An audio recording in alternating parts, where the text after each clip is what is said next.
commencer, voilà, je voulais juste rappeler brièvement donc, le contexte et les objectifs de ce colloque, donc, qui est un colloque d'hommage à la pensée de Bernard Stiegler et qui s'intitule « De la philosophie à l'organologie, penser le devenir des savoirs dans l'exosomatisation numérique ». Donc ce colloque, il est organisé dans le cadre d'un partenariat entre 3 universités, l'Université Paris-Nanterre d'une part, donc, où nous sommes actuellement, et où travaille donc François-David Sebag, qui est professeur de philosophie à Nanterre et directeur de l'Institut de recherche philosophique, qui est donc l'un des organisateurs de ce colloque. L'Université Paris 8 ensuite, j'ai l'impression que ça fonctionne même si... Et donc l'Université Paris 8, donc, où je travaille, et où nous serons demain, et puis l'Université de Silésie à Katowice enfin, donc qui est en Pologne, où travaille Michal, qui est donc professeur de philosophie lui aussi, et directeur du Centre d'études critiques des technologies. Donc nous avons donc organisé ce colloque tous les 3 avec l'aide de Élise Lamir-Ested et de Hector González Castaño, Hector qui est en ligne et Élise qui est ici, qui sont tous 2 directeurs de programme au Collège international de philosophie et qui sont en grande partie à l'origine de ce projet de colloque. Donc voilà, pour rappeler brièvement le contexte, donc, suite au décès de Bernard Stiegler en août 2020, de nombreux hommages à ses travaux ont été organisés, mais en raison des différents confinements, aucun événement en présence n'avait pu avoir lieu, et de plus, aucun hommage n'avait été organisé en France au sein de l'université dans le cadre des départements et laboratoires de philosophie plus précisément.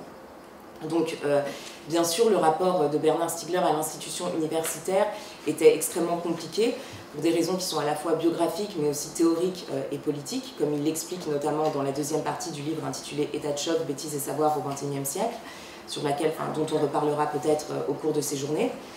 Et bien sûr, il est aussi évident que sa pensée et son travail dépassent de très loin les frontières de la discipline philosophique telle qu'elle est actuellement pratiquée au sein de l'université. Mais il nous semblait néanmoins que son œuvre, son travail, constitue une bifurcation majeure, une bifurcation très importante, en tout cas, dans l'histoire de la philosophie, et qu'en ce sens, il était important d'organiser une rencontre pour discuter des enjeux philosophiques, ou théoriques, disons, de ce travail. Et cela faisait sens aussi pour nous de le faire dans le cadre de ces 2 universités que sont l'Université Paris-Nanterre et l'Université Paris 8, qui ont toutes 2 joué un rôle historique dans l'élaboration de la pensée française contemporaine, dans les années 60-70 notamment, et qui se caractérisent aussi toutes 2 par l'attention singulière qu'elles essayent de porter à cette philosophie française contemporaine dans le contexte actuel. Et donc évidemment, ce sont dans ces 2 universités que sont majoritairement étudiés des auteurs comme Deleuze, Foucault, Derrida, Lyotard ou même Simondon, dont les travaux ont largement inspiré Bernard Stiegler, qui les critique, qui les dépasse, mais qui s'inscrit néanmoins dans cette continuité. Comme on peut le voir aussi dans la première partie d'État de choc, il y a une discussion avec ce qu'on appelle parfois le post-structuralisme ou la French Theory. Donc voilà, cela faisait sens pour nous d'organiser disons quelques jours de discussion autour du travail de Bernard Stiegler dans le cadre de ces 2 universités, sachant que ce sont aussi 2 universités sur lesquelles Bernard Stiegler entendait s'appuyer dans le cadre du projet de recherche contributive qu'il avait tenté de mettre en œuvre à l'époque, et qui avait vocation d'organiser un travail transdisciplinaire avec des chercheurs, notamment issus de l'Université Paris-Nanterre et de l'Université Paris 8, aussi de l'Université Paris 13. Donc, cela faisait sens enfin aussi d'associer l'université de Silésie à Katowice à cet événement, puisque Michał Krykowski est donc le traducteur de Bernard Stiegler en polonais. Il a traduit d'ailleurs le livre État de choc, et nous avions commencé à travailler ensemble avec Bernard, notamment en 2019 et 2020, dans le cadre de l'écriture du livre Bifurqué, et donc l'idée était aussi d'essayer de prolonger un petit peu cette coopération à travers ce colloque. Donc voilà le contexte institutionnel général, et maintenant juste 2 mots sur les objectifs. Donc voilà, alors donc l'idée n'était pas seulement, disons, de rendre hommage au travail de Bernard Stiegler, même si c'était évidemment l'un des objectifs de ce colloque, mais le but était aussi d'essayer de parvenir à mieux comprendre, disons, les enjeux de sa pensée, non seulement sur le plan philosophique, épistémologique ou théorique, que nous aborderons donc pendant les 2 premières journées, mais aussi sur les plans plus pratiques et politiques que nous aborderons lors de la dernière journée. Voilà, donc ce que je crois, en tout cas personnellement, c'est que les chercheurs en philosophie ou en sciences naturelles, en sciences humaines, en théorie des médias, en théorie politique, ont un rôle très important à jouer dans l'avenir de la pensée de Bernard Stiegler, non pas seulement pour faire l'exégèse de ses textes, mais surtout parce que ses travaux posent des questions très fondamentales dans le champ de la philosophie et dans le champ des différentes disciplines académiques plus généralement. Alors pourquoi est-ce que cette pensée pose des questions très fondamentales à la philosophie et aux différents savoirs théoriques qui sont traditionnellement transmis et transformés au sein des universités? Eh bien, pour répondre à cette question, bon, c'est une question qui n'attend pas de réponse, mais ce que l'on peut dire tout simplement, c'est que le geste principal de Bernard Stiegler, peut-être pour le rappeler aussi à des personnes qui seraient moins familières de ses travaux, hein, son geste principal en philosophie, dans sa thèse intitulée « La technique et le temps », son geste consiste à soutenir que la philosophie s'est constituée sur la base d'un refoulement ou d'un impensé, qui est le refoulement ou l'impensé de la technique. Hein. Il écrit donc « À son origine, et jusqu'à maintenant, la philosophie a refoulé la technique comme objet de pensée, la technique est l'impensé. » Sous-entendu, la technique est l'impensé de la philosophie. Et si l'on poursuit un petit peu la lecture de cette introduction donc, de La technique et le temps, on se rend compte que ce n'est pas seulement la technique en tant que telle qui a été refoulée ou qui est demeurée impensée, mais que plus précisément, c'est le rapport entre la technique, donc techné en grec, et le savoir, épistémé en grec. Il écrit la chose suivante, toujours dans l'introduction, « La philosophie, à l'aube de son histoire, isole techné et épistémé que les temps homériques ne distinguaient pas encore. C'est sur l'héritage de ce conflit où l'épistémé philosophique lutte contre la techné sophistique, dévalorisant par là tout savoir technique, qu'est énoncée l'essence des étangs techniques en général. » Donc Bernard Stiegler reprend ici un geste qui rappelle un petit peu celui d'Heidegger au début d'Être et temps ou celui de Derrida au début de la grammatologie, en soutenant que l'histoire de la philosophie s'est érigée sur la base d'un oubli, sauf qu'il ne s'agit plus de l'oubli de l'être comme chez Heidegger ou de l'oubli de la différence comme chez Derrida, mais de l'oubli de la technique et plus précisément de l'oubli du lien indissociable entre le savoir et la technique. Et cette thèse, en fait, semble importante aujourd'hui, puisque précisément, à l'époque contemporaine, tous les savoirs sont bouleversés par les transformations techniques. Et en ce sens, pour penser ces transformations, la pensée de Bernard Stiegler peut sembler nécessaire. Et évidemment, cette thèse, qui implique donc de penser la condition technique de possibilité du savoir philosophique et des différents types de savoir, aura toutes sortes de conséquences, et c'est ces conséquences-là qu'il s'agira peut-être d'essayer notamment de penser dans le cadre de ces journées. Donc je vais juste finir en essayant de poser quelques questions qui, à mon avis, découlent de cette thèse. Hein. Si on essaye de réinscrire cette thèse dans le contexte contemporain, on pourrait se demander plusieurs choses. Donc, concernant la philosophie tout d'abord, hein, si on admet avec Bernard Stiegler que l'écriture alphabétique a constitué la condition de possibilité de la pensée philosophique, on pourrait être amené à se demander ce que peut signifier de faire de la philosophie aujourd'hui, à l'époque de l'écriture numérique, quand la vitesse de diffusion des informations semble court-circuiter les capacités mêmes de penser, au point de conduire à ce qui a été décrit comme l'ère post-vérité.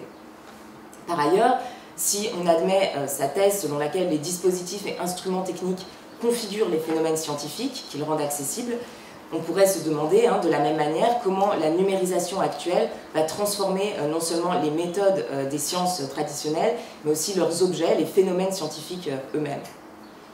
Si on admet, comme il le fait, qu'il n'y a de savoir et donc d'esprit qu'articulé à des prothèses matérielles, on pourrait se demander si des sciences comme la psychologie, la psychanalyse ou la neurologie suffiront à appréhender le cerveau et le psychisme et leur transformation à l'époque des médias numériques.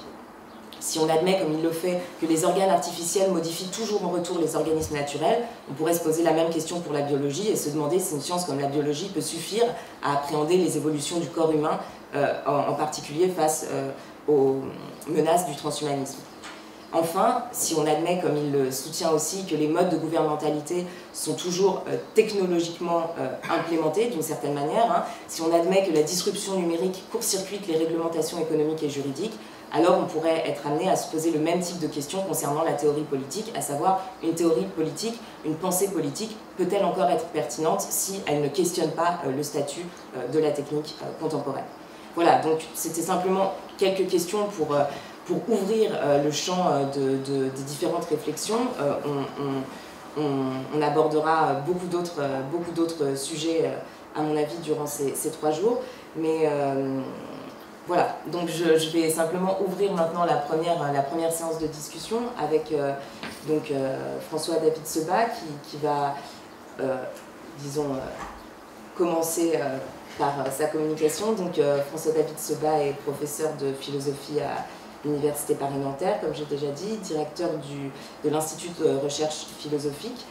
Bon, je ne vous présente pas plus, je vous laisse prendre la parole. Et puis simplement pour dire que durant cette matinée, voilà, on va discuter plutôt on va essayer de discuter, disons, des enjeux philosophiques de la pensée de Bernard Stiegler.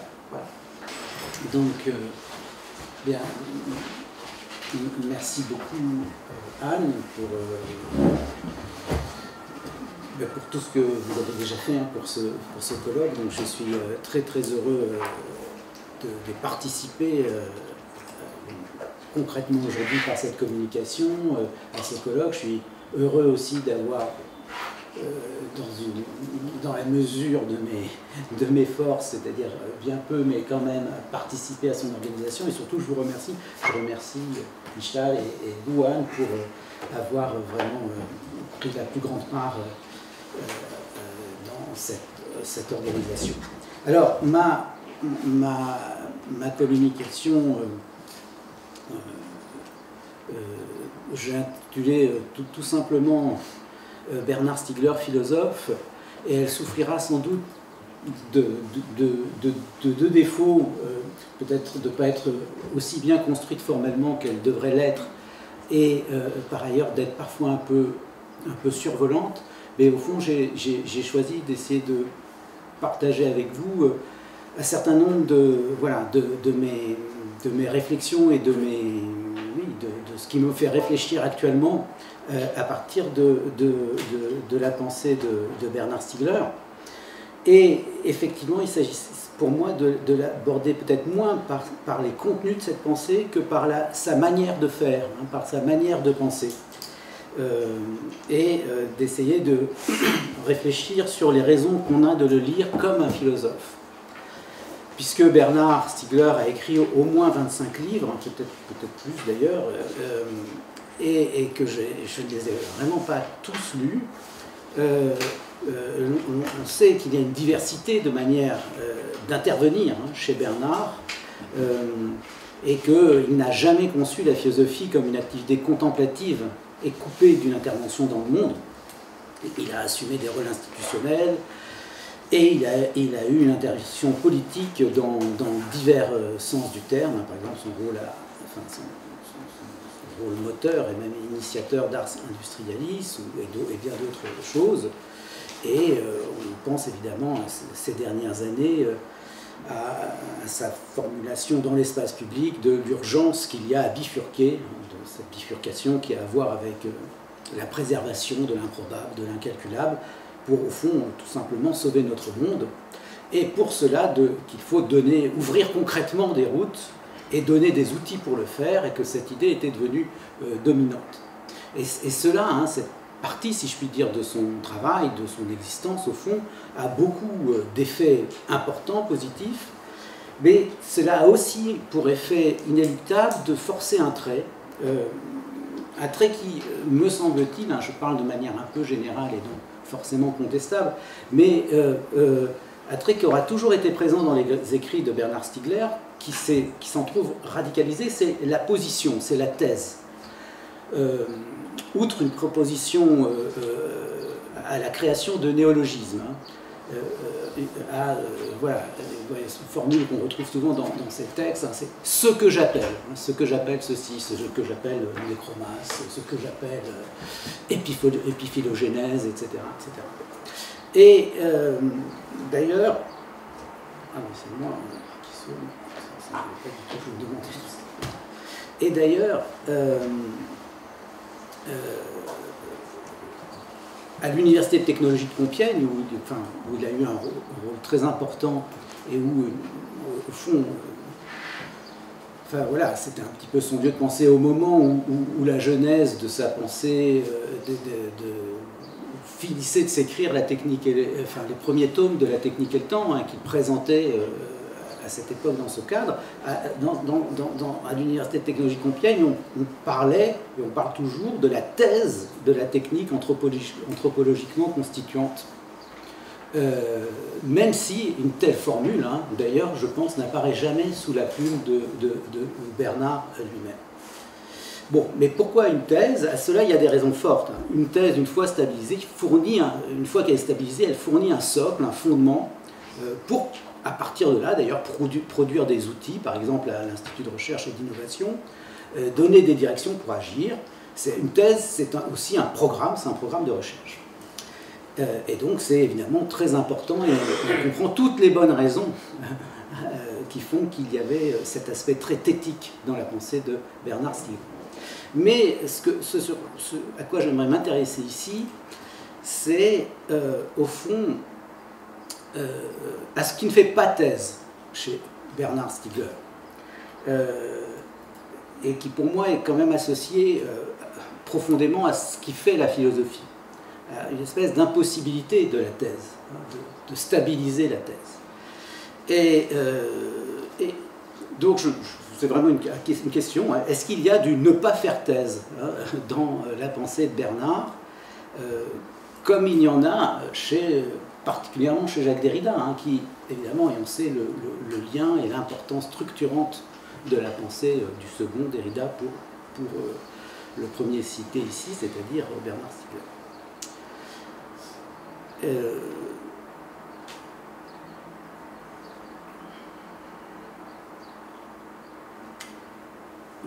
De prime abord, hein, là où le suspens de la thèse se fait sentir, d'ailleurs peut-être le plus explicitement, me semble-t-il, dans la manière d'écrire de Bernard Stiegler, c'est à un niveau, si je puis dire, macro. Quand on regarde la totalité de ce foisonnement de tous ces tomes, de tous ces livres, bon, c'est une complexité mouvante.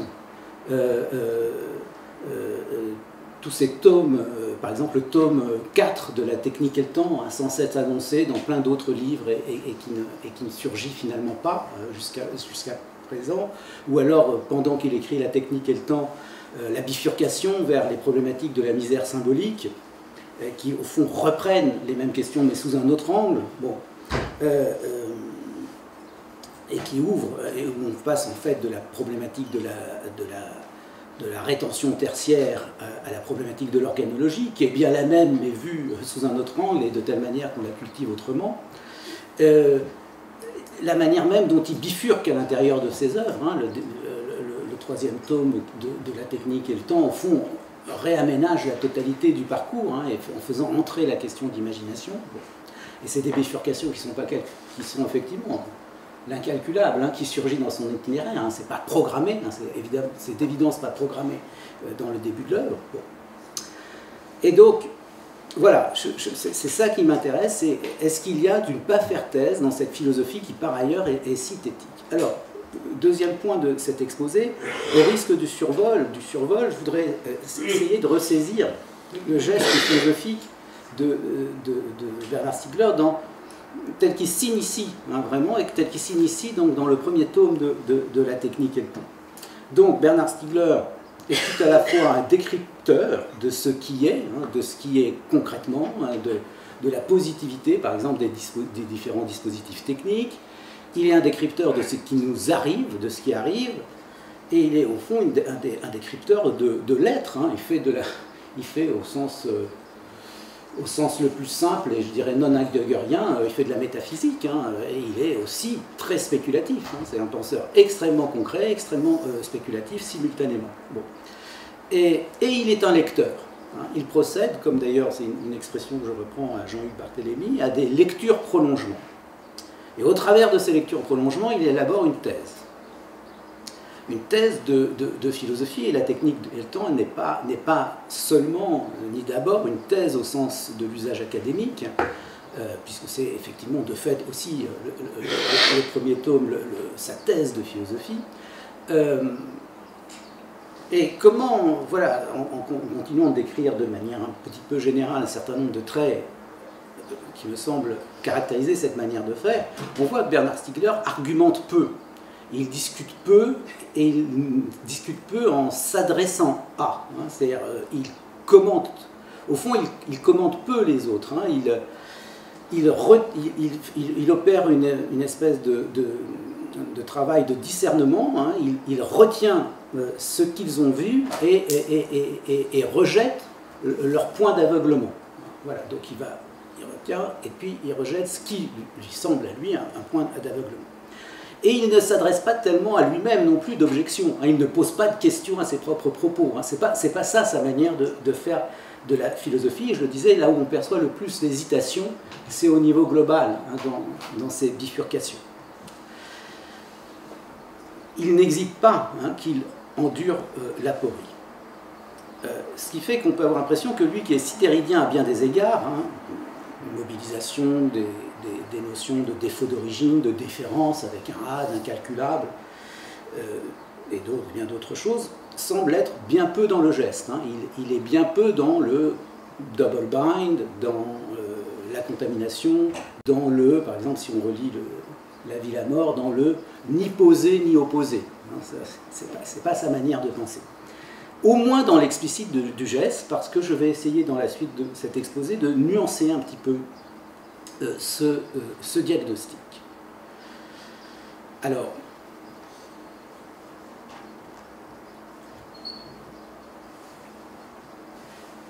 pour ce faire, je vais commencer par essayer de, restituer ce qui me semble être le cœur philosophique, hein, vraiment le cœur palpitant philosophique de ce premier tome, La technique et le temps. Et vraiment de le lire sous cet angle-là, hein, en quoi c'est vraiment philosophique et de quel type de geste philosophique il s'agit. Et je vais le faire de manière néanmoins un peu trop incoative et simplement esquissée.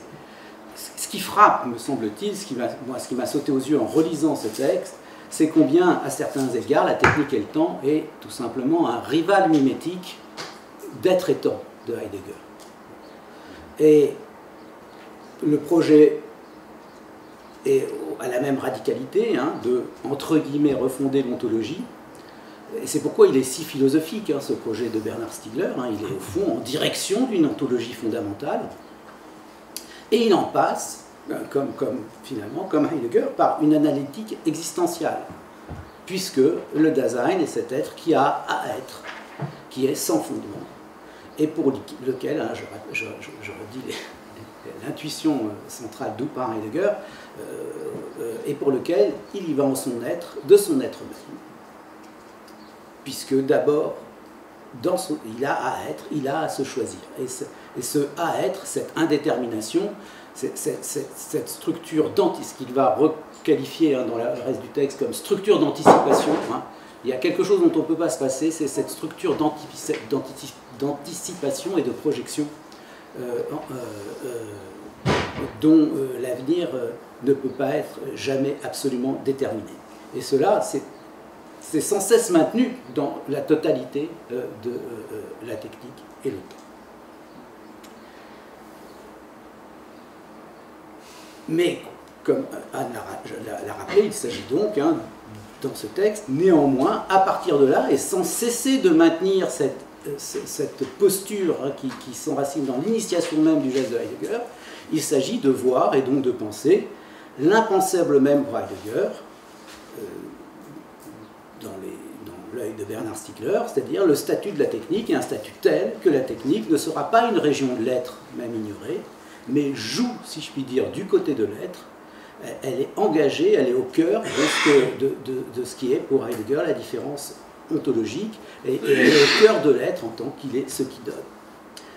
Et pour autant que du même mouvement, le temps, lui aussi, le temps, et ça c'est ce que retient massivement Stiegler de Heidegger, le temps lui-même n'est pas une région, n'est pas une région de l'être, ou ne se pense pas à partir de l'être, comme le temps comme ce qui affecte la substance pleine, il ne se pense pas à partir de l'être. À certains égards, être étant, il faut l'entendre, être étant, EST, le temps ne doit pas être pensé depuis la présence de l'étant, il ne doit pas être pensé depuis l'être, quand celui-ci est toujours pensé depuis la présence. L'être est cette temporalité d'ouverture, et en intercircuit, comme je le signalais, le Dasein a un rôle privilégié, et un rôle privilégié qui est non effaçable, inannulable, si je puis dire, et cela, Bernard Stiegler y tient absolument, puisqu'il est le seul qui a à être, et qui peut donc poser la question de l'être, et se défaire de l'étant subsistant. Et dans si je puis dire, dans cette espèce de coup de tonnerre heideggerien, dans lequel s'installe Bernard Stiegler, il introduit la technique. La technique, la dernière attendue par la philosophie occidentale, ou même celle qui est, comme il le dit, impensée, refoulée par la philosophie occidentale, vient se situer exactement là, entre être et temps, ou entre être, temps, Dasein, et elle vient même y acquérir donc le statut le plus décisif. Et il estime d'ailleurs que si Heidegger recule devant ce qu'il ouvre, s'il interrompt Sein und Zeit, c'est pour ne pas avoir su reconnaître à la technique le statut décisif qui est le sien.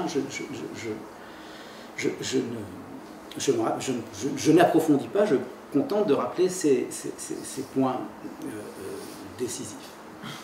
Et à partir de là, à partir de ce coup d'envoi initial, au-delà de la question de la technique dans le temps, ou de la technique comme temps, va se poser la question de la constitutivité technique du temps. Et de larges morceaux de la partie 1 du tome 1 de la technique et le temps s'occupent de cela. Dans le chapitre qui se nomme, en particulier dans le chapitre qui se nomme Technologie, Anthropologie. Il y a là un jeu un peu embrouillé, ou comme un tourniquet, où trois protagonistes peuvent alterner leur place.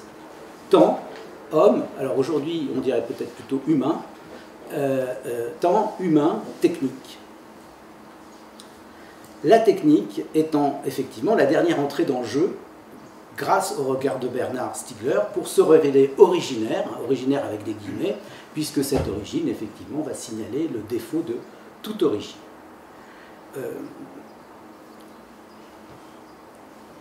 L'effort de Bernard Stiegler est double. Il s'agit de faire entrer la technique du côté de la constitutivité. Et c'est pourquoi il fallait, avec les historiens et philosophes de la technique, et grâce à eux, la faire entrer pour elle-même et selon elle-même, et non pas selon des partages qui la dissolvent d'emblée dans l'inessentiel, mais c'est en tant que porteuse de des spécificités qui sont la sienne, la technique, qu'il faut la faire passer du côté de la constitutivité, et non pas en l'en débarrassant, ce qui reviendrait au même que de la dissoudre. Il faut montrer que c'est, pour dire les mots de Bernard Stiegler, en tant qu'elle est inorganique organisée, en tant qu'elle est épiphylogénère, qu'elle est constituante. Et, pour ainsi dire, l'humain est pris, il est toujours déjà pris en elle et par elle, il est constitué par elle. Et de ce point de vue, Bernard Stiegler, et j'y insiste, reste, si je puis dire, heideggerien sur ce point. L'ontologie fondamentale est absolument sauf que l'ontologie fondamentale n'est plus fondamentale, puisque l'axiomatique du fondement est mise en crise, mais la radicalité du geste est maintenue. Bon. Donc l'ontologie fondamentale mise en crise, mais maintenue, est absolument solidaire d'une analytique existentielle, ce qui veut dire l'humain, non pas en tant que région parmi les temps, mais en tant qu'il existe, qu'il est le seul à exister. L'humain en tant qu'il est rapport à l'être, à son être et au fait d'être, et rapport à sa propre mort, qu'il existe, l'humain seul est sensible à la question de l'être.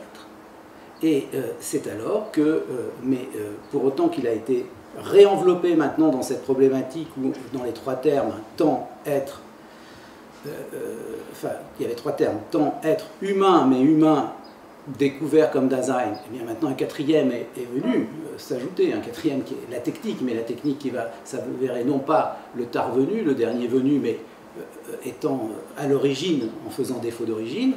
Eh bien, une fois qu'on a redécrit dans la langue de Stigler et avec lui ce petit dispositif théorique, eh bien, le Dasein se nomme maintenant le qui par rapport au quoi. Néanmoins, il emprunte, mais peu importe, cette distinction même qui, quoi, est déjà dans certains textes de Heidegger, mais peu importe ici. Bon, alors, je continue ce petit rappel survolant. Si on a réussi, et ça c'était ce qui était fait dans les pages qui précédaient, dans la technique et le temps. Donc si on a réussi avec des auteurs comme, et je suis très survolant, mais avec des auteurs comme Gilles, Simondon ou Leroy-Gourand, à mettre au jour la technique selon elle-même. Ça permet de décrire la technique selon la technique. Et comme d'ailleurs irréductiblement temporel. C'est-à-dire, l'objet technique n'est pas baigné dans le temps comme dans un contenant. Il est intrinsèquement temporel, il est devenir. Eh bien, si on a réussi, grâce à ces auteurs, à décrire la technique selon elle-même, il s'agit maintenant, si je puis dire, en suivant Bernard Stiegler, de voir si elle entre en jeu entre l'humain, l'être et le temps. Et si elle est logée là, alors la question de l'être, comme question, la question de l'être, donc, comme question aussi de l'origine, cette question-là mute de sens, mais elle n'est pas dissoute. C'est bien tout, il continue à poser cette question. Elle mute de sens, mais elle n'est pas dissoute. Elle conserve son privilège ainsi, mais en s'inversant, comme défaut d'origine, ce qui est une expression décisive du tome 1, qu'on trouve dans ce tome 1. Et l'homme, ou disons l'humain, n'est pas annulé au passage. Au contraire, même s'il ne peut plus être tenu pour un sujet, il n'est plus ni sujet transcendantal, ni objet privilégié d'une science, qu'elle soit anthropologie ou science cognitive. Il ne peut plus être ni sujet ni objet, mais il n'est pas annulé. Il est ce Dasein dont on a découvert qu'il était toujours déjà techniquement constitué, qu'il était constitué par ses prothèses, constitué dans et par l'épiphélogénèse, constitué dans et par les rétentions tertiaires, ce qui fait qu'il y a une histoire évolutive et contingente du Dasein, du qui, en tant qu'il est toujours déjà technique, mais il n'est pas annulé comme qui, il est toujours, et plus que jamais, pour Bernard Stiegler, un qui. Et cette posture de tenir à un qui est toujours engagé du côté de la question de l'être, je pense qu'elle est sans cesse préservée dans la technique et le temps. Que donc, il bouleverse complètement l'édifice heideggerien, mais en fait, il en maintient l'exigence, et il en maintient la question. Donc si on se demande, Bernard Stiegler est-il philosophe, bon, de ce point de vue-là, si Heidegger l'est, il l'est. Enfin, il reste dans la même posture. Même si, effectivement, il ne peut plus y avoir de sujet transcendantal, ni d'objet positif devant un sujet. C'est toute la problématique de l'art transcendantal, mais dont je crois qu'on parlera beaucoup par la suite dans cette session.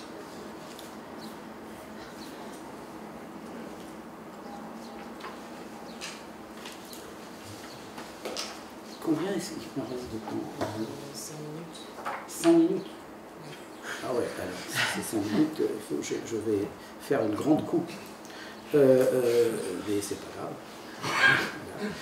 Donc c'était un petit peu maladroit ce que j'ai fait là, mais à grand trait, je voulais montrer effectivement que le geste de pensée de Bernard Stiegler est bien geste de philosophe déjà en ce sens-là.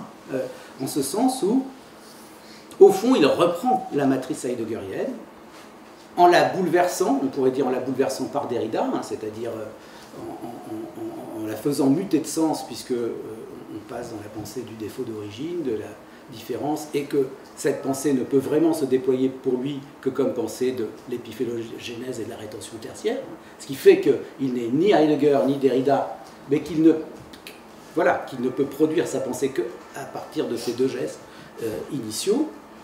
Alors là est le moment que je vais sauter, mais qui est un grand moment, et ce qui va me permettre de peut-être pas dépasser plus que de 5 minutes. Et pour rester donc dans cette question qui est la mienne, au fond, est-ce qu'il y a dû ne pas faire thèse? Là, j'ai essayé de rappeler, de montrer comment il était au moins philosophe en ceci que, au fond, il est dans la reprise du geste heideggerien, au sein même de tous les bouleversements qu'il lui fait subir. Mais j'avais initié ma réflexion par mais est-ce qu'il y a dû ne pas faire thèse dans cette pensée qui est tellement éthique? Et est-ce qu'on peut en repérer des indices? Et je voudrais évoquer, et là encore de manière beaucoup trop survolante, parce qu'il faudrait faire tout un exposé, à mon avis tout un séminaire, sur un texte qu'on trouve dans La technique et le temps, qui est une longue note, une très longue note, je crois la plus longue note qu'il y a dans ce premier tome, La faute d'Épiméthée, et qui se situe à la page 58, et qui est une note qui apparaît dans un paragraphe qui se nomme « Le couplage de l'homme et de la matière » et qui est consacré essentiellement à Leroi-Gourhan et à l'homme et la matière de Leroi-Gourhan. Il y a une très longue note, alors je vais juste esquisser ce que j'aurais voulu plus développer maintenant, mais qui est en fait une note consacrée à l'évolution créatrice de Bergson. Et j'en fais l'hypothèse, il me semble que finalement on peut peut-être penser qu'il y a là une espèce de clé de lecture, et de clé de lecture de ce texte qui nous le fait lire comme vraiment hanté par l'aporie, et comme n'étant pas tant que cela dans la thèse, mais étant aussi, pour ainsi dire, obligé de déposer la thèse qu'il pose pourtant. Donc pour Stiegler, il faut lire Leroi-Gourhan vraiment depuis la conception bergsonienne de la vie. Alors c'est d'ailleurs contestable, il y a des lecteurs, des interprètes de Leroi-Gourhan qui minorent cette influence-là, mais peu importe. Il s'agit là, hein, donc je résume ce que je voulais dire, il s'agit là donc, cette note, elle est consacrée à la notion de tendance technique chez Leroi-Gourhan. Or, la notion de tendance technique, elle se pense à partir de la notion de tendance vitale chez Bergson. Et on peut dire qu'elle est pensée sur le modèle de la tendance vitale, mais pas uniquement sur le modèle de la tendance vitale, elle est pensée à partir de la tendance vitale. Et il ne peut pas y avoir de tendance technique qui soit autre chose, en tous les cas chez Leroi-Gourhan, que la continuation de la tendance vitale. Et cette note, au fond, elle éprouve le besoin de rappeler l'importance de Bergson pour comprendre Leroi-Gourhan et Simondon.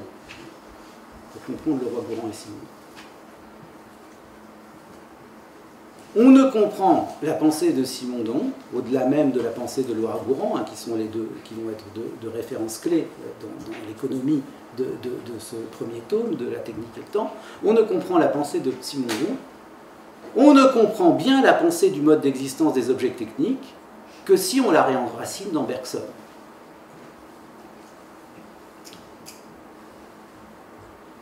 Au fond, et là ce que j'appelle la thèse assénée, l'absence de point d'interrogation, d'un coup est beaucoup plus troublée, si je puis dire, et se trouble elle-même. Comme je disais tout à l'heure, la technique et le temps, c'est un rival mimétique de Sein und Zeit. Au sein des rapports entre l'être et le temps s'insère la technique. Ça implique de revisiter Heidegger par la lecture derridienne, par la pensée de la différence et de l'écriture, afin de mettre en œuvre ce projet qui consiste à défaire et refaire autrement Sein und Zeit. Mais si c'est là le projet général,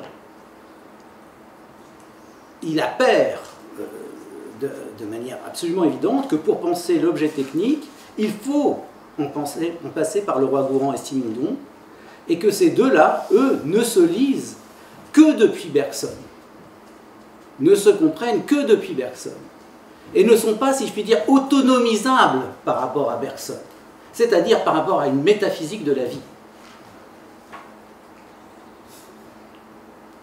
Et là, il y a une vraie tension.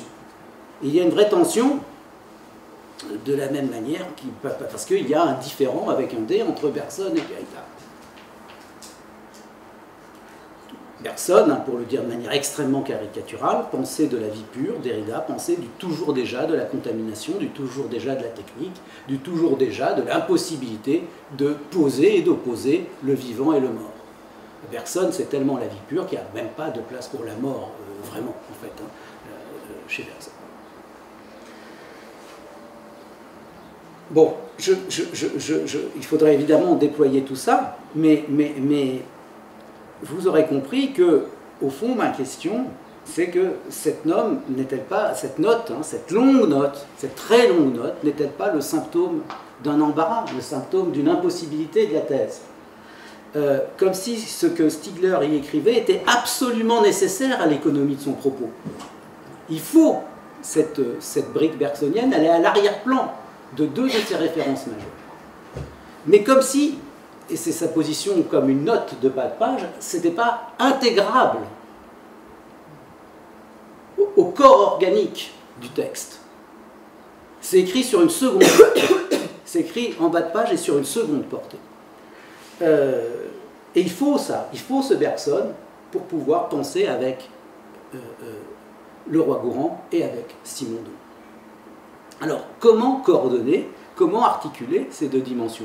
Parce que là, écrire en note, c'est ne pas articuler. C'est ne pas pouvoir ni poser ni opposer. C'est là que finalement, il est peut-être rattrapé par quelque chose de Derrida qui n'apparaissait jamais dans son texte. L'impossibilité de poser, d'opposer, la rémanence d'une structure aporétique. Et je vais, puisqu'il me faut sans doute conclure, je dirais que cette longue note qui fait figure d'apax, il n'y a que ça, il y en a une comme ça, elle dit ce qui est d'un côté impliqué essentiellement par ce geste de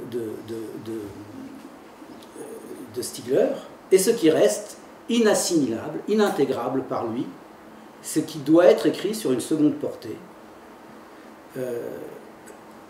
Derrida, dans La vie et la mort, dit « Je ne veux pas ni poser ni opposer la vie à la mort, je ne veux pas opposer l'un à l'autre. » Là, il y a un côté je ne peux pas, en fait. Implicitement, et sans que ce soit explicite, il nous dit « Je ne peux pas les poser et les opposer », et il écrit ça sur cette deux secondes portée. Quelque chose par où le philosophe de la thèse, le philosophe du j'appelle ceci, cela, j'appelle ceci Épiphénogénèse, j'appelle ceci, etc., eh bien, se heurte à l'aporie, à ce qu'il ne parvient pas à poser. Peut-être quelque chose comme du Derrida travaillant silencieusement, à couvert, dans le texte de Stigler. Et en tous les cas, une de ces choses précieuses, pour moi en tous les cas, qui font qu'un philosophe est un philosophe. Voilà.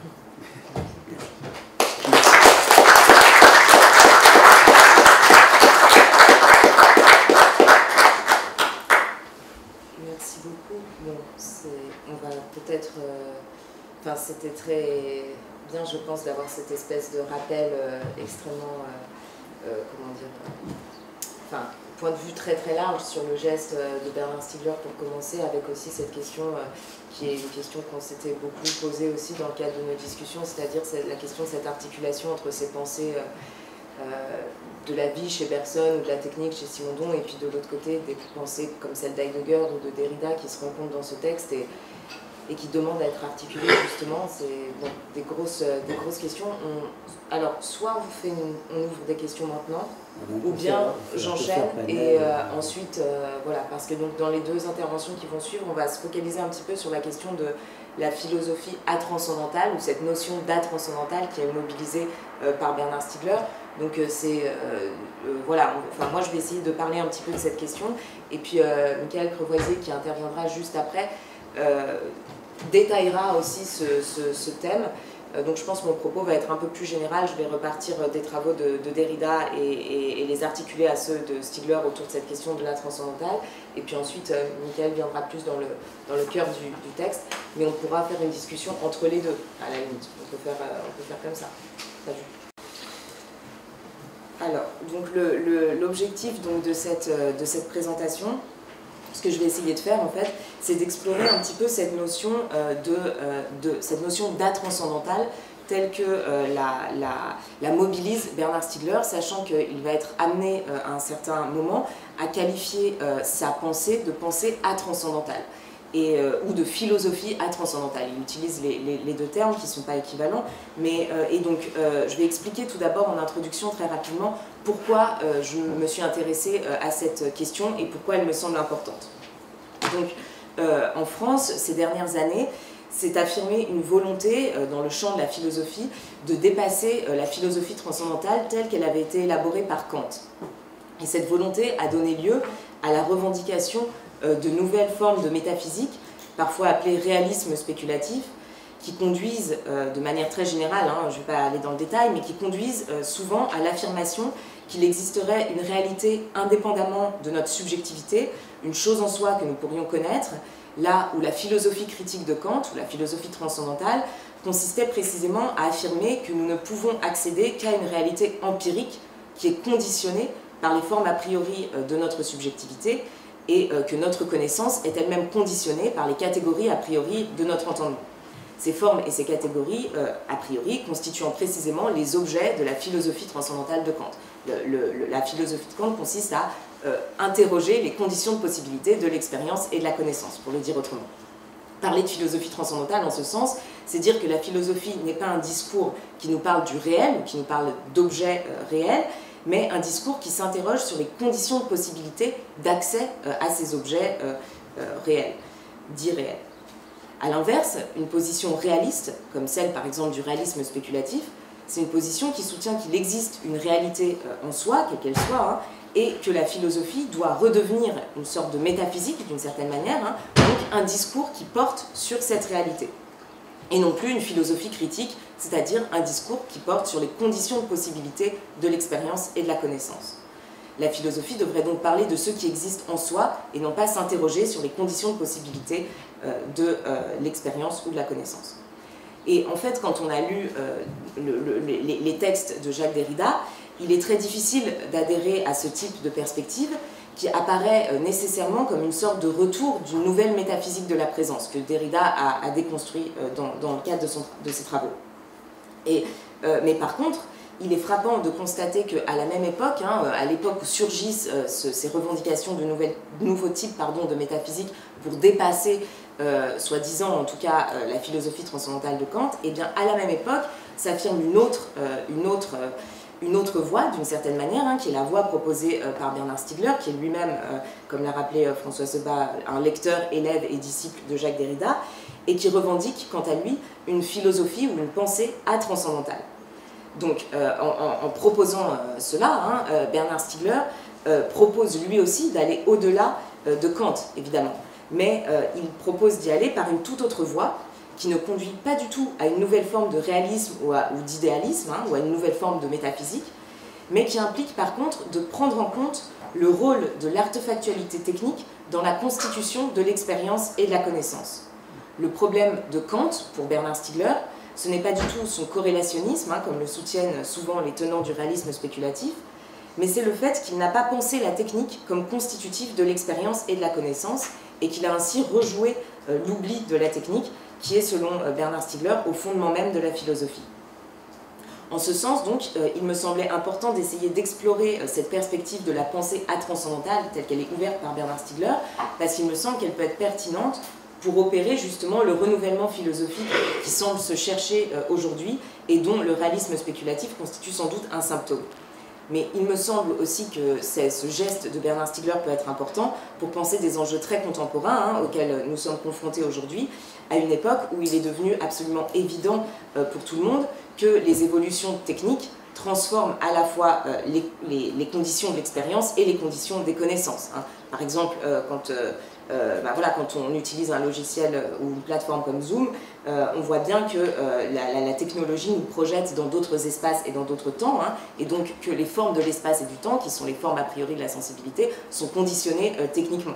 De même, dans le champ des sciences, on voit bien, avec toutes les problématiques scientifiques qui émergent avec l'utilisation des big data, donc des quantités massives de données, de leur analyse par les algorithmes, on voit bien que ces nouveaux objets techniques, en quelque sorte, ces nouveaux instruments, transforment les pratiques scientifiques, que ce soit dans le champ des sciences naturelles ou des sciences humaines. Donc il est assez évident aujourd'hui que l'expérience et la connaissance sont conditionnées techniquement, donc que les conditions de possibilité de l'expérience et de la connaissance ne sont pas données une fois pour toutes a priori, mais qu'elles évoluent en fonction des milieux techniques.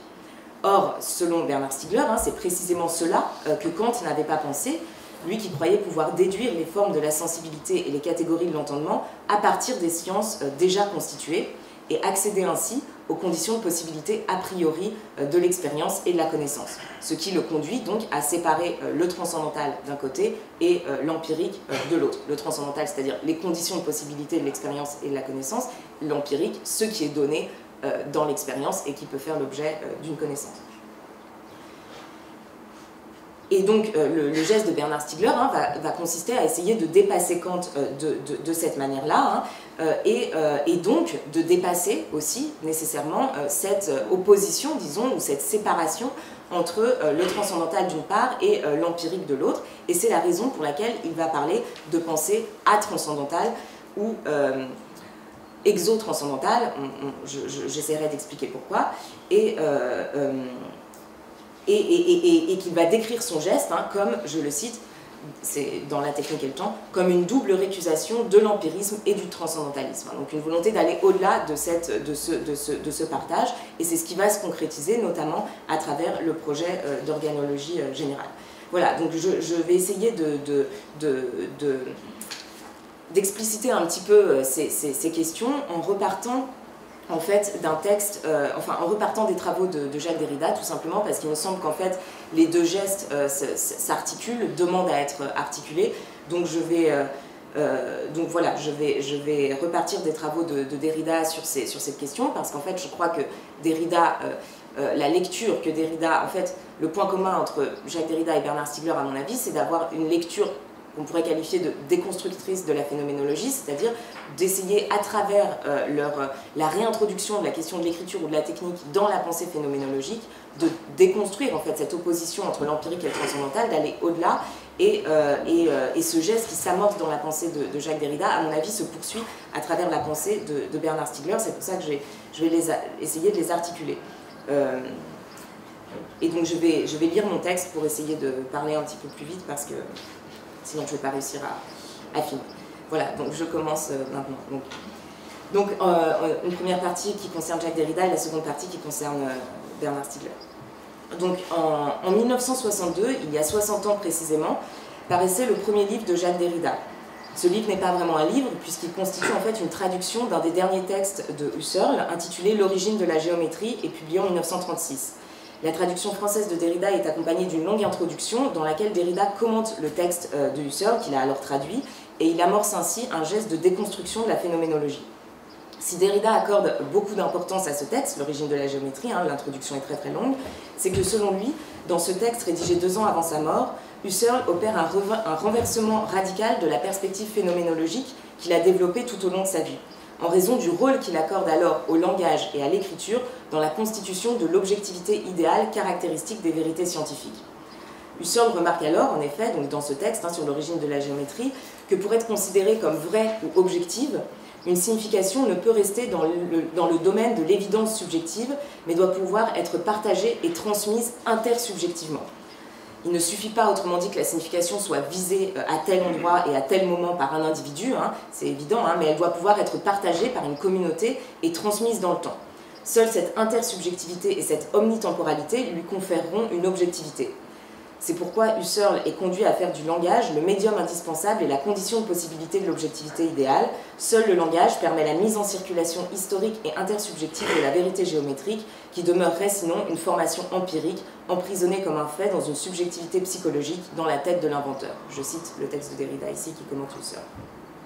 Mais si le langage oral permet bien de libérer les idéalités de la subjectivité individuelle de l'inventeur et de les partager collectivement, il ne suffit pas pour autant à leur donner un être à perpétuité ou une présence perdurante grâce à laquelle elles persisteront dans le temps, notamment dans le temps où l'inventeur et ses associés, écrit Derrida, ne sont plus éveillés à un tel échange ou quand ils ne sont plus en vie. Ça veut dire tout simplement qu'une vérité ou une découverte scientifique doit rester vraie, même quand celui qui l'a découvert, celui qui l'a pensé, est décédé, évidemment. Hein, sinon, elle n'aurait pas une valeur de vérité objective. En ce sens, le langage ne suffit pas à conférer à l'idéalité une omnitemporalité et une objectivité, puisqu'avec le langage parlé, l'idéalité ne sera pas intelligible toujours et partout, mais elle dépendra toujours de la facticité du ici et maintenant de telle ou telle communauté parlante. Seule la possibilité de son inscription écrite permettra au sens de trouver son être à perpétuité ou sa présence perdurante, en l'émancipant non seulement de son évidence actuelle pour un sujet individuel, un sujet réel individuel, mais aussi de sa circulation actuelle à l'intérieur d'une communauté déterminée. Il n'y a plus besoin de communauté parlante, si on peut inscrire le sens grâce à l'écriture. C'est la fonction décisive de l'expression linguistique écrite, donc je cite Derrida, de l'expression qui consigne, que de rendre possible les communications sans allocution personnelle, médiate ou immédiate, et d'être devenue, pour ainsi dire, communication sur le mode virtuel. Husserl y insiste, écrit toujours Derrida, tant qu'elle ne peut être dite et écrite, la vérité n'est pas pleinement objective, c'est-à-dire idéale, intelligible pour tout le monde et indéfiniment perdurable. Tant qu'elle n'est pas gravée dans le monde, ou plutôt tant qu'elle ne peut l'être, tant qu'elle n'est pas en mesure de se prêter à une incarnation qui est plus qu'une signalisation ou un vêtement, l'objectivité idéale n'est pas pleinement constituée, l'acte d'écriture est donc la plus haute possibilité de toute constitution.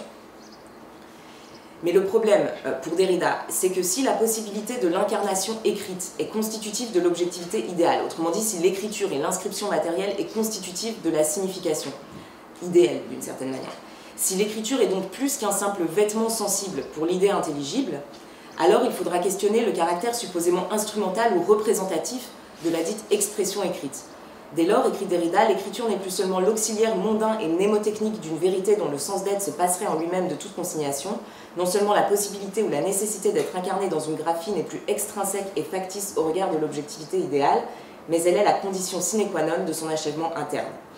Husserl admet donc ainsi, bien malgré lui, que l'écriture ne constitue pas seulement un moyen auxiliaire au service de la science, mais bien la condition de possibilité des objets idéaux et donc de l'objectivité scientifique. Bien malgré lui, je disais, parce qu'en faisant du langage ou de l'écriture un médium indispensable et une condition de possibilité de l'objectivité idéale et de la vérité elle-même, Husserl fait un pas de côté par rapport à la phénoménologie qu'il avait lui-même fondée.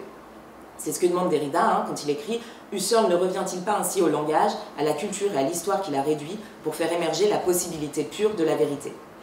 Si, au lieu de l'enchaîner, l'incarnation historique délivre le transcendantal, cette dernière notion doit donc être repensée.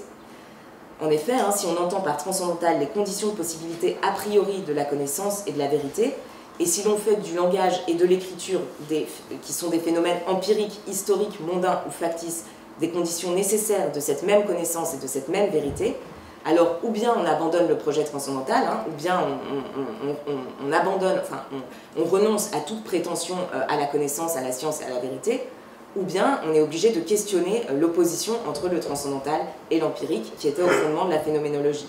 Et c'est évidemment ce que va faire Derrida, qui va insister sur la nécessité de reconnaître l'irréductible contamination, je le cite, entre l'empirique et le transcendantal, et qui va ainsi amorcer la déconstruction de la phénoménologie, qui se poursuivra 5 ans plus tard dans De la grammatologie, où il sera alors question non pas d'élaborer une science ou une philosophie de l'écriture, hein, de la grammatologie. La grammatologie ne désigne pas une science ou une philosophie de l'écriture, elle désigne une pensée qui a pour fonction d'interroger justement l'écriture comme condition de possibilité de la philosophie et de la science. Donc en fait, en ce sens-là, c'est vraiment la continuité des réflexions dans l'origine de la géométrie. Donc je ne vais pas rentrer dans le détail ici, mais simplement je mentionne ce contexte donc, pour dire que, je saute un petit passage,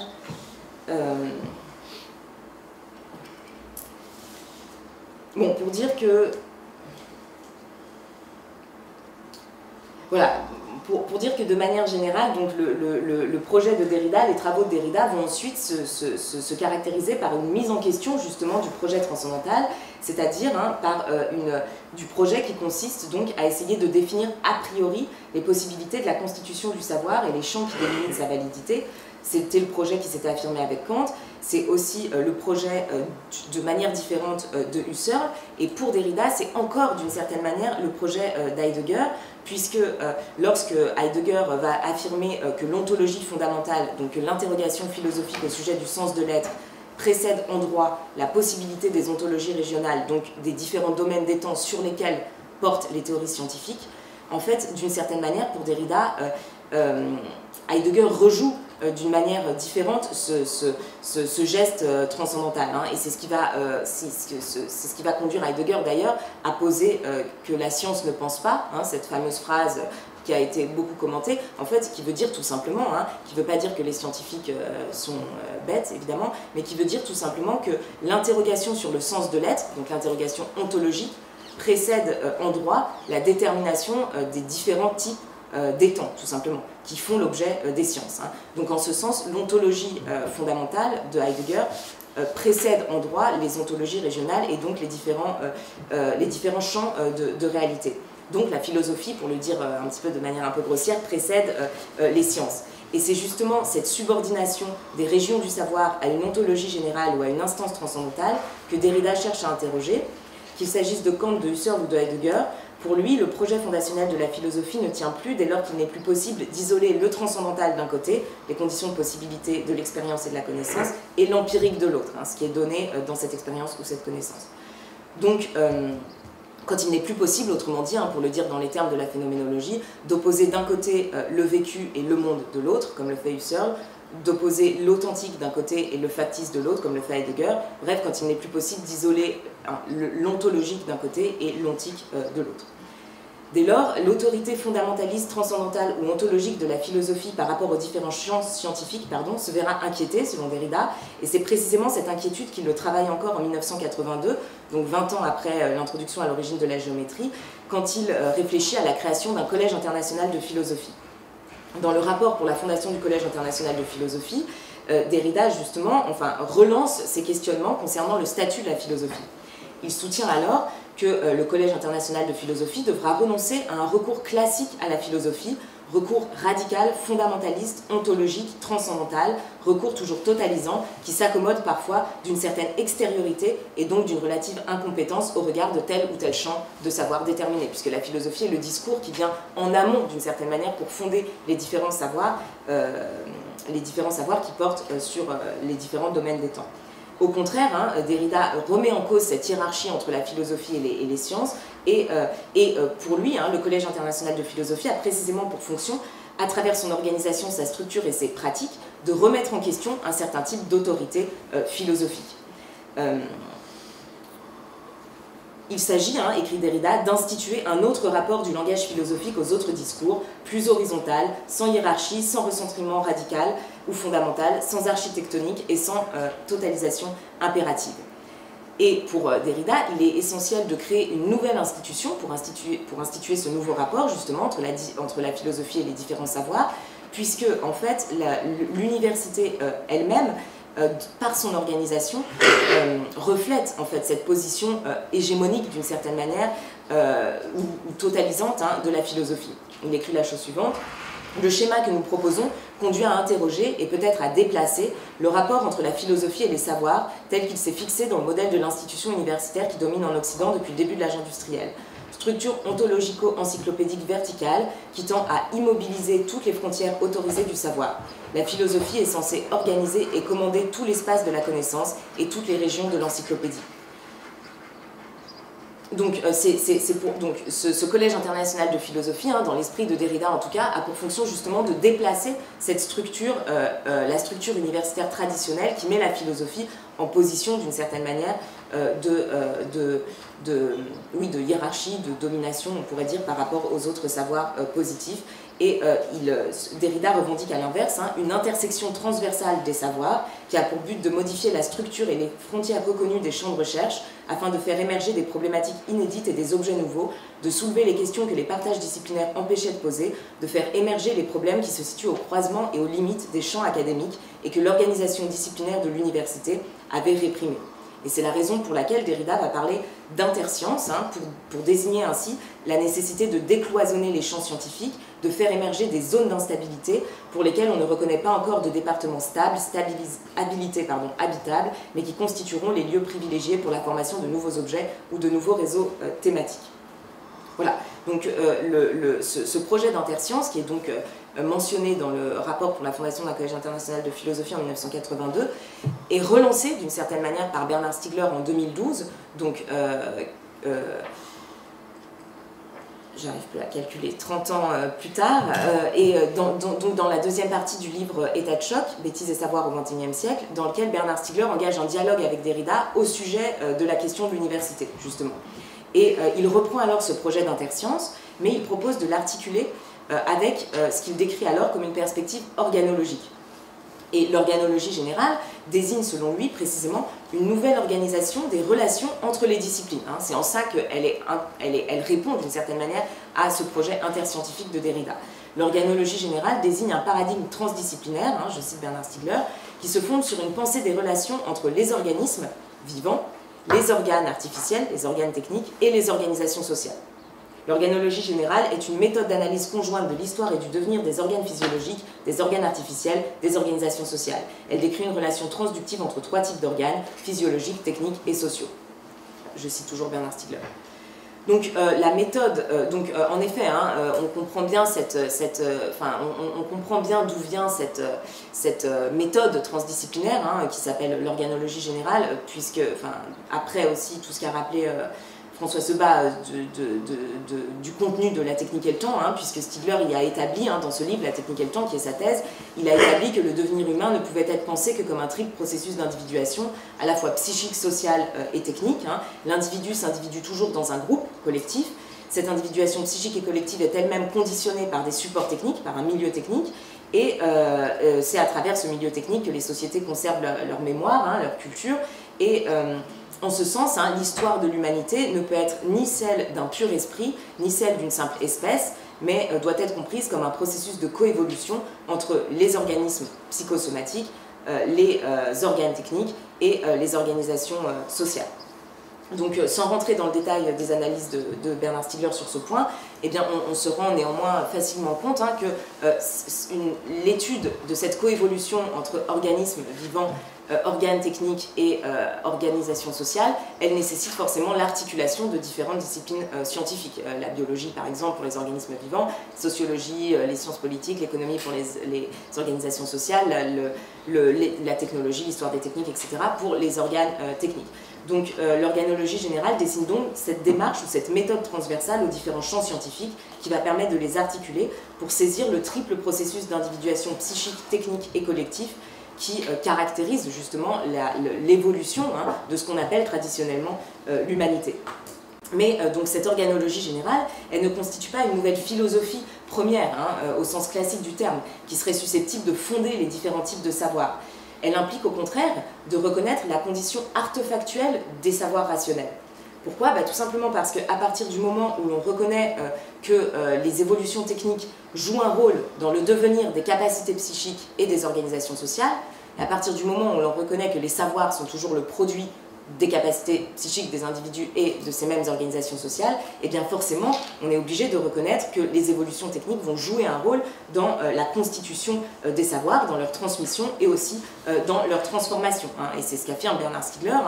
je le cite, « Tout savoir et toute connaissance suppose à la fois pour pouvoir se transmettre et pour pouvoir se transformer une artefactualité technique essentielle à ce que Georges Canguilhem décrivait comme la forme de vie technique, à ce que nous appelons traditionnellement donc l'humanité. Qu'elles prennent la forme d'instruments d'observation, d'appareils de mesure, de supports de publication, l'organologie des savoirs désigne donc pour Stigler tous les dispositifs techniques qui rendent la pratique des savoirs possible, ainsi que leur partage et leur diffusion, qui sont nécessaires à leur transmission et à leur transformation. Toute cette artefactualité, toute cette instrumentalité, selon lui, et c'est là le point principal, elle ne constitue pas simplement le véhicule des connaissances qui leur préexisteraient. Au contraire, ce que Stigler ne cesse de souligner, c'est que cette artefactualité ou cette instrumentalité technique, elle est la condition de possibilité de l'exercice de la scientificité et de la rationalité. Voilà, c'est le fondement de sa thèse en fait, qui consiste à dépasser l'opposition entre techné et épistémé. Et donc on retrouve ici un geste très proche de celui de Husserl dans l'origine de la géométrie en fait, puisqu'il s'agit ici de souligner le rôle non plus de l'écriture comme condition de possibilité de la science géométrique, mais de la technique en général comme condition de possibilité du savoir en général. Et par contre, à la différence de Husserl, Bernard Stiegler n'est pas le fondateur de la phénoménologie, donc il ne craint pas de pousser en quelque sorte les conséquences de cette thèse à leur point le plus problématique, qui est que forcément, quand on affirme une telle thèse, c'est-à-dire quand on affirme que la technique et l'instrumentalité technique, qui relève des faits empiriques, historiques, accidentels, etc., est constitutive du savoir rationnel, eh bien forcément on est obligé de mettre en question cette opposition ou cette séparation entre le transcendantal d'une part et l'empirique d'autre part. Donc j'en ai encore pour 5 minutes et puis je m'arrête. Je crois que c'est à peu près bon, je me suis voilà, j'ai vérifié mon temps. Donc voilà, donc c'est la raison pour laquelle Bernard Stiegler va donc soutenir que cette thèse implique de mettre en cause les principes fondamentaux de la phénoménologie, et il va ajouter, voilà, donc, non, je poursuis un petit peu le raisonnement. Donc voilà, il va soutenir que cette thèse donc, de la constitutivité technique, disons, de la scientificité implique de mettre en question les principes fondamentaux de la phénoménologie, et qu'il ne suffit pas de déconstruire la phénoménologie, comme le faisait Derrida, mais qu'il faut peut-être même lui substituer ce qu'il appelle une phénoménotechnique. Il s'appuie sur un terme mobilisé par Bachelard à la même époque. Bachelard a mobilisé ce terme 2 ans avant et 2 ans après l'écriture de l'origine de la géométrie de Husserl, dans le Nouvel Esprit Scientifique et la formation de l'Esprit Scientifique. Et Bachelard soutenait ainsi que les phénomènes scientifiques, les phénomènes observables par les scientifiques dépendent toujours de leurs instruments, des instruments qu'ils utilisent. Et donc que, disons, la phénoménalité scientifique est constituée par l'instrumentalité scientifique.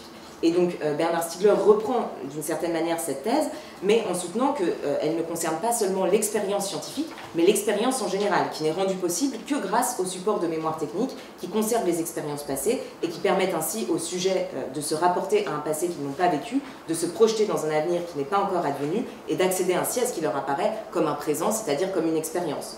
La technique et le temps a mis au jour la technique comme condition de possibilité de la temporalité, et comme il n'y a d'expérience possible que dans le temps, eh bien il est évident pour Stiegler que toute expérience est conditionnée techniquement. Pas simplement les expériences scientifiques par les instruments techniques, mais l'expérience en général. Par ailleurs, comme il l'écrit dans la postface à la technique et le temps, la faculté de connaître évolue aussi au cours de l'exosomatisation, donc au cours du processus d'extériorisation technique, à travers l'évolution des différentes fonctions.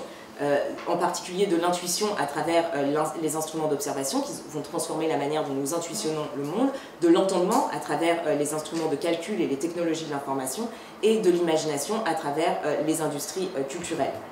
Bref, l'expérience et la connaissance sont conditionnées techniquement, et il devient alors nécessaire d'accorder à la technique un statut que Bernard Stiegler va décrire de quasi-transcendantal, en reprenant le terme de Derrida, ou de atranscendantal, en affirmant son propre concept, sa propre notion.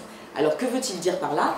Eh bien, il veut dire tout simplement que la technique, évidemment, n'est pas une condition transcendantale de la connaissance au sens où elle n'est pas une condition a priori de la connaissance, puisque les évolutions techniques sont historiques, mondaines, factices, accidentelles.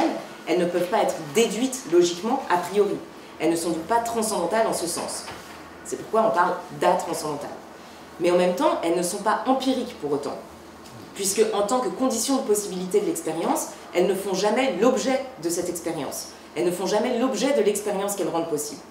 Par exemple, les instruments d'observation qui vont me permettre d'observer tel ou tel phénomène vont demeurer impossibles pour moi, pas impossible, invisibles pour moi tant que j'observe le phénomène. Puisque si je voyais l'instrument qui me permet de voir, eh bien je ne pourrais pas voir le réel, tout simplement. De même, donc, quand je regarde par exemple une cellule dans un microscope, je ne vois pas le microscope, je vois la cellule.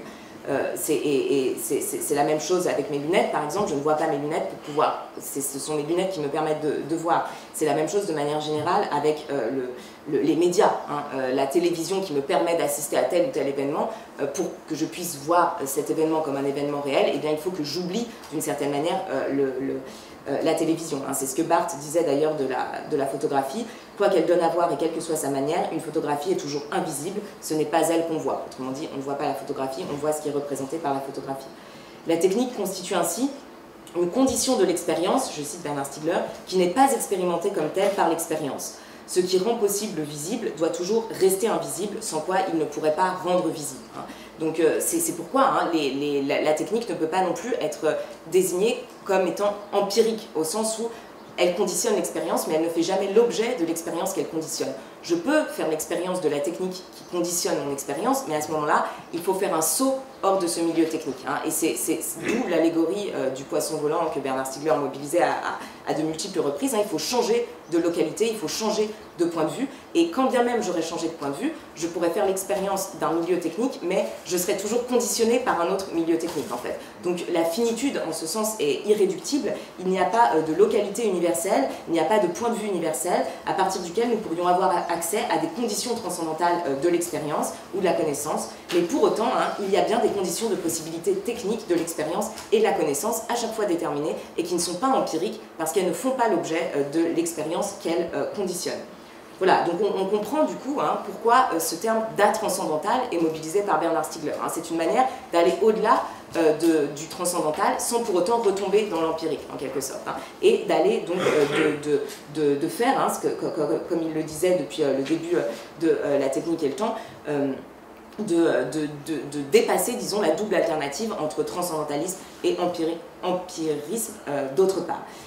Voilà, donc je vais m'arrêter là parce que j'ai parlé déjà trop longtemps, mais ce que je voulais simplement,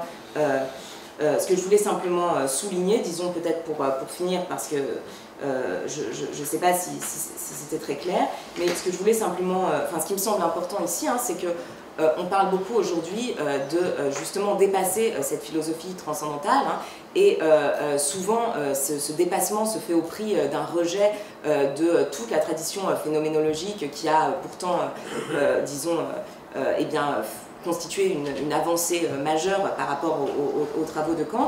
Et précisément dans les textes de Jacques Derrida et de Bernard Stiegler, on trouve un geste qui est tout à fait différent, qui bien sûr propose d'aller au-delà de Kant et de la philosophie transcendantale, mais en repassant par une critique interne, disons, de la phénoménologie, en réintroduisant la question de la technique dans la question, dans le champ phénoménologie, et surtout en ne dépassant pas cette philosophie transcendantale par une nouvelle métaphysique ou par un nouveau réalisme, puisqu'au contraire, cette philosophie ou cette pensée transcendantale qui émerge chez Derrida et qui se poursuit à travers le texte de Bernard Stiegler, elle ne les engage pas à produire un nouveau discours fondateur, mais elle les engage à lancer des démarches de recherche transdisciplinaires qui invitent à articuler les différents types de savoir et à renoncer en fait à la position hégémonique traditionnelle de la philosophie. Voilà, donc je m'arrête ici. Merci beaucoup.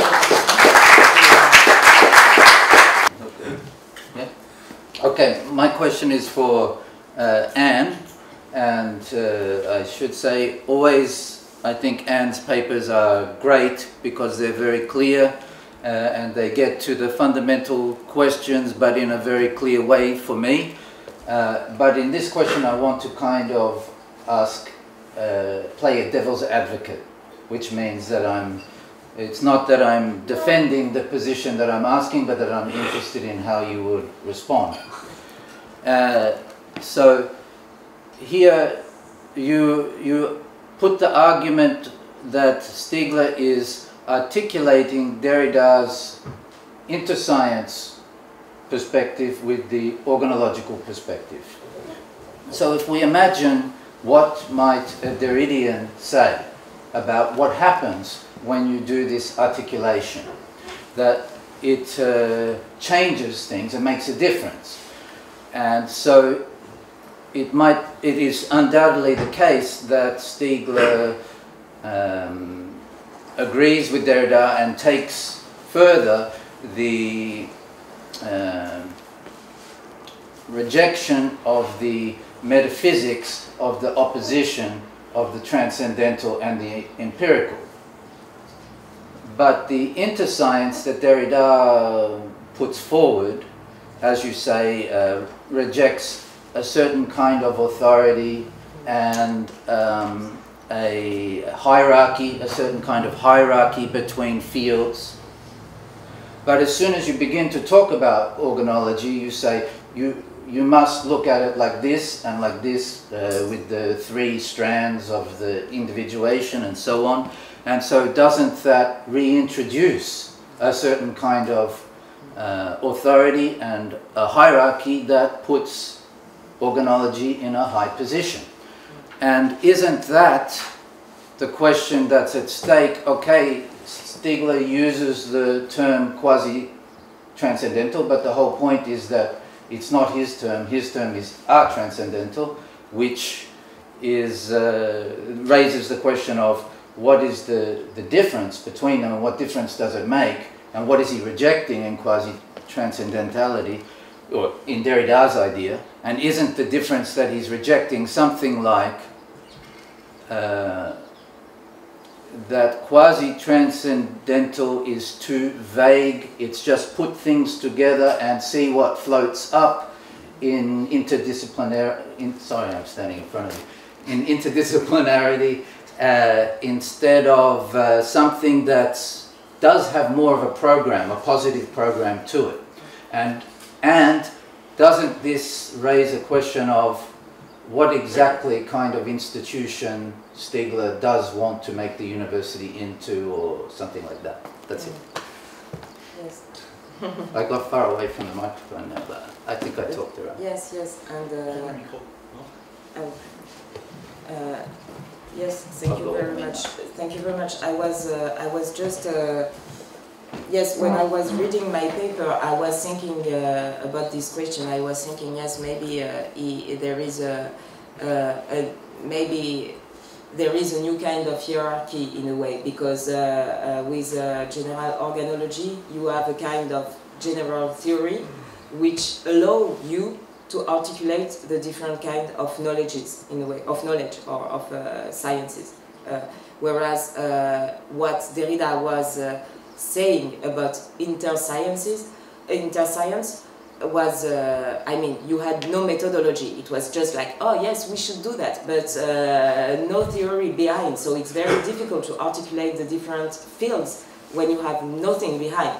So in this sense, yes, there is a theory behind which is supposed to guide you in a way to articulate the different kind of sciences. But then the question is, what do we call hierarchy? You see, because I think in a way it's even if, okay, it is a general theory, but I think it is not, it doesn't have the same function. This is what I wanted to say. It doesn't have the same function. So but I don't know how to explain very well. But I guess it's not something like a foundational discourse. The aim of this discourse is not to legitimate the objectivity or the scientificity of the sciences, because precisely it is a pharmacological discourse. So it means that you know, sciences are not objective or are not universal. They can always, in a way, I mean, they are always local, and they are also, even if they have a kind like something like a universal pretension, and they are not objective because they are performative, they are transforming the real, and also that they are pharmacological. They can become dangerous and everything. So my intuition is just that this organological theory, if we call that theory, or let's say the organological thought, would not have the same function towards the scientific discourses than the traditional philosophical discourse had. This is what I think, but maybe I'm wrong, and if I'm wrong, it just means that Stigler is not in the continuity of Derrida. I mean, it's not a big problem, but I guess it's the way I see things is more like that. I don't know. It's just yes. Thank you. Could I speak in French or translate in English after? Because for me it will be more easy. Okay. I have stayed for 4 months in the US, but my English is still a little bit something like that.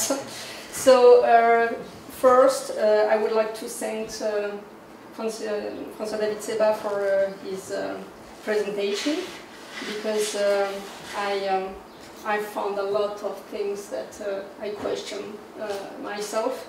And indeed, this articulation between transcendental and empirism, which is a very big question, and I think that indeed Bergson is okay to articulate both the empirical, Leroy-Gourhan, Simondon, and Heidegger. So thanks for that. The question that I would like to ask you is, do you really think that in Bergson's philosophy there is only pure life? Because it's a big debate, and I know that Frederick Worms thinks that there is something like death, which is in work in Bergson's philosophy, and I agree with that myself. And I think that the l'élan vital, I don't know how to translate that in English, but l'élan vital is something like a connection between organism and inorganism, and death and life, and it's like something like a flu, and not something like a vitalism, a pure vitalism. It's my question for you, and I said that I speak in French, but okay. So second one, it's for Anne. Thank you for your presentation. My question is about transcendental, and I ask if I am wondering if Stigler doesn't reintroduce a sort of transcendental splitting or difference, en faisant la différence, sorry, between living being and the human, because there is something like a Dasein and organology general. For me, maybe I am wrong, but it's only for the human being and not for the animal, and so it is not a form of transcendental, which he reintroduced in his philosophy. And for me, we read Whitehead with David for a long time, and it's the speculative realism, you know, and I don't know if you agree, but I think that Whitehead's philosophy is a sort of transcendental philosophy. For me, it's something like that, because it is more difficult that the real is here, and well, there, sorry, and it's more difficult than that. And if you read Whitehead, there is something like a transcendental philosophy. And so I would like to ask you for that. Merci beaucoup.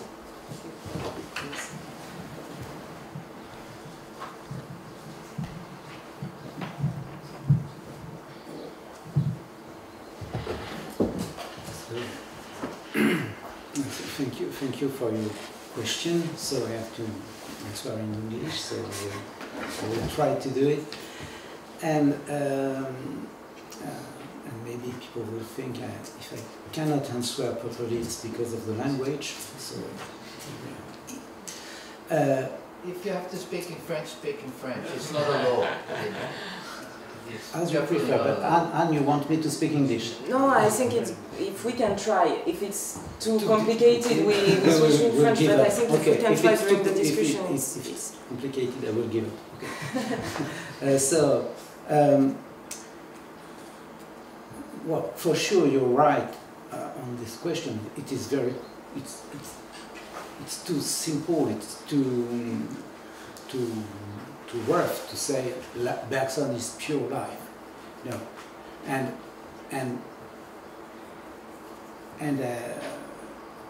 I do agree with something.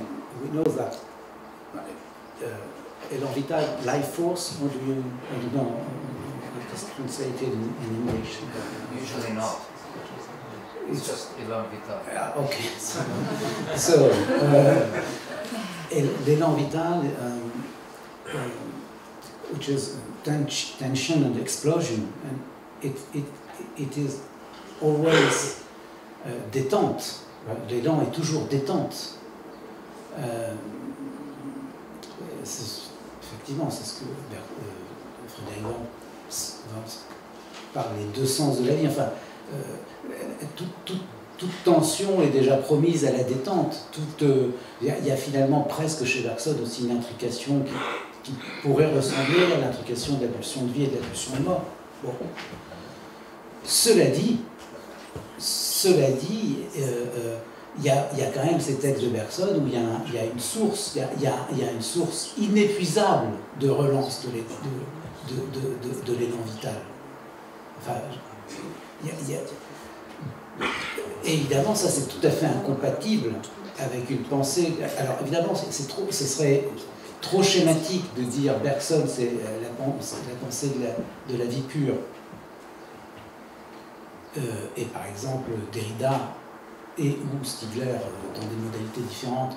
C'est jamais la pensée de la mort pure comme on sait. Au contraire, c'est la pensée où il n'y a pas de pureté. On ne peut ni opposer la mort et la vie, ou la vie ne peut être jamais purement la vie, mais finalement ça veut dire que la mort n'est jamais purement la mort. Et où pourtant, et ça c'est quelque chose qui est au cœur de ces pensées, où pourtant il semble qu'il y ait comme une espèce de, si je puis dire, d'avantage à la mort, hein, parce que c'est le mort qui est constituant. C'est très ambigu. Il y a quand même une ambiguïté dans ce côté-là. Bon, ben, chez Bergson, il y a l'ambiguïté inverse. C'est-à-dire bien sûr qu'il y a toujours de la mort dans la vie, chez Bergson aussi. Les individus meurent, l'intensité de l'élan vital est déjà retombée, mais enfin la matière est encore une tendance. Enfin, la matière qui est la... Bon, non, ce que je voulais juste dire, c'est ça, et puis je parle déjà depuis trop longtemps, et en plus en français, donc d'où cette réaction technique. C'est que, ben, oui, il y a toujours de la mort dans la vie chez Bergson, de la même manière d'ailleurs que chez Derrida et Stigler, c'est jamais purement la mort. Bon.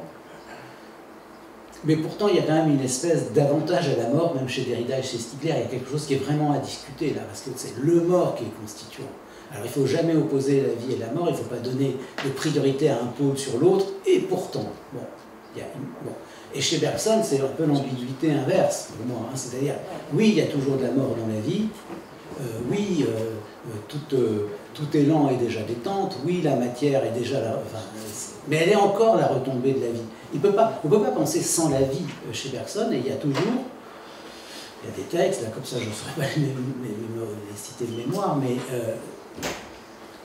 il y a un cœur d'élan de la relance, et il y a quand même que la vie, enfin on ne peut pas penser la mort pure, on ne peut pas penser un en dehors de la vie chez Bergson. Je ne crois pas en tous les cas. Enfin, en tous les cas, ce serait à discuter, mais est-ce qu'il peut y avoir interruption de la vie d'un vivant mais l'élan vital peut prendre des formes extrêmement différentes et s'éteindre, et notre espèce peut s'éteindre, et notre monde peut s'éteindre, etc. Mais est-ce que la vie, est-ce qu'on peut penser la fin de la vie absolument chez Bergson? Je ne suis pas sûr. Voilà. En fait, j'ai en tête une phrase de l'évolution créatrice où il écrit que l'élan vital est par essence fini ou par définition fini.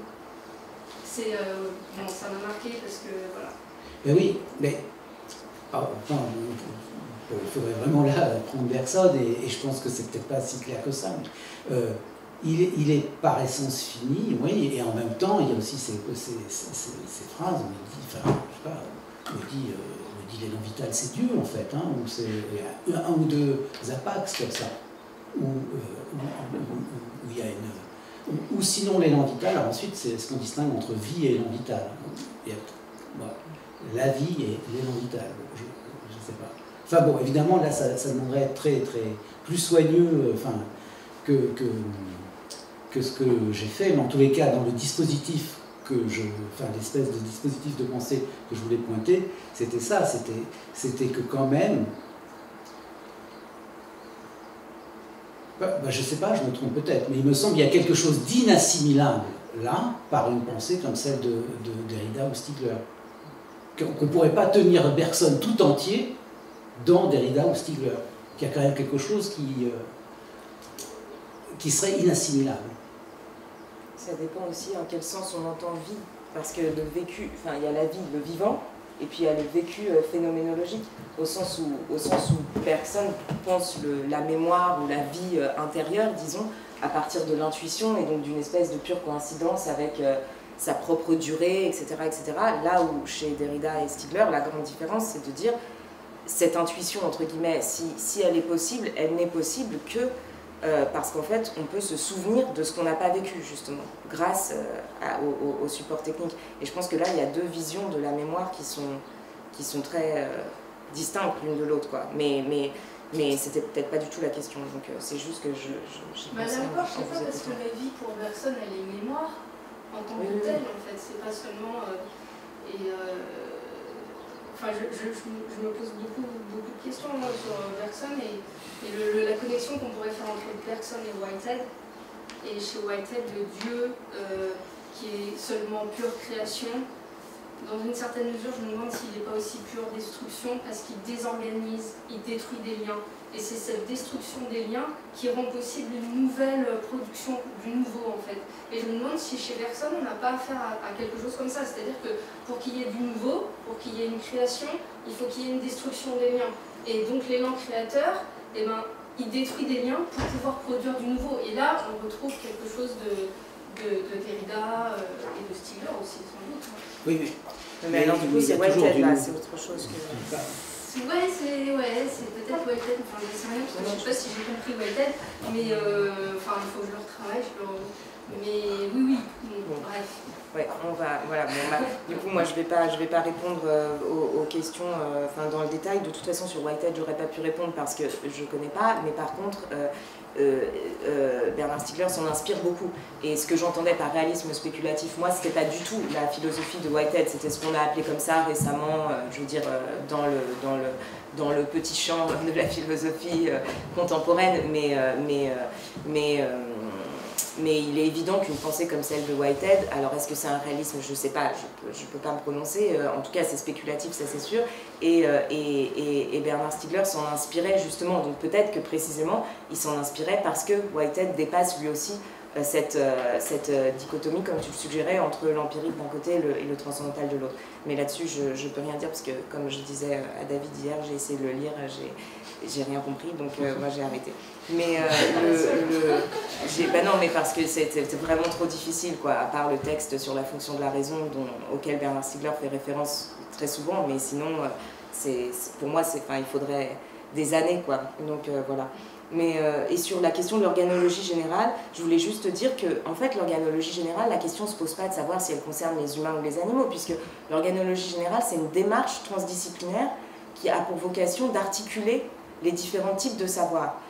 Donc, étant donné que ce qu'on appelle les humains sont ceux qui pratiquent ces savoirs, oui, de fait, en ce sens, l'organologie générale concerne les humains, mais enfin, je veux dire, parce que ce sont les humains qui font des sciences, tout simplement. Je veux dire, pas plus, pas moins. Enfin, pour moi, je vois pas vraiment de problème ici. Et à savoir si ça reconduit une position transcendantale, c'est pareil, je comprends pas très bien. Mais pour moi, en fait, ce que j'entends par transcendantal, en tout cas, je pense que c'est important de définir, c'est simplement le discours qui s'interroge sur les conditions de possibilité de l'expérience et de la connaissance. Et donc, Bernard Stiegler s'interroge, pose ces questions dans ses textes, donc en ce sens-là, oui, mais néanmoins, la manière dont il y répond, c'est-à-dire en mettant au jour le rôle de la technique dans l'expérience et la connaissance, le force à quitter cette perspective transcendantale au sens où les conditions de l'expérience et de la connaissance ne sont pas a priori, mais sont techniquement constituées, et donc ça ne tient plus, quoi, parce que la technique est empirique, mais elle n'est pas empirique, enfin voilà, je répète pas ce que j'ai dit. Mais la technique est bien réservée à l'homme, et en fait, quand il reprend tout le processus de Laurent-Gourand, il dit, à partir du moment où on se redresse, où le cerveau évolue, il y a une rupture avec le monde des autres vivants, et là, c'est l'organologie générale qui commence. Oui, mais ça, de toute façon, que le processus d'extériorisation technique soit nécessaire, enfin, que l'hominisation soit rendue possible par le processus d'extériorisation technique, c'est une donnée scientifique, quoi. Enfin, ça ne veut pas dire qu'il n'y a pas d'autres espèces d'animaux qui utilisent des techniques. Enfin, moi, je ne vois pas où est vraiment la difficulté, mais on en rediscutera peut-être dans les autres sessions, parce qu'il faut qu'on s'arrête, et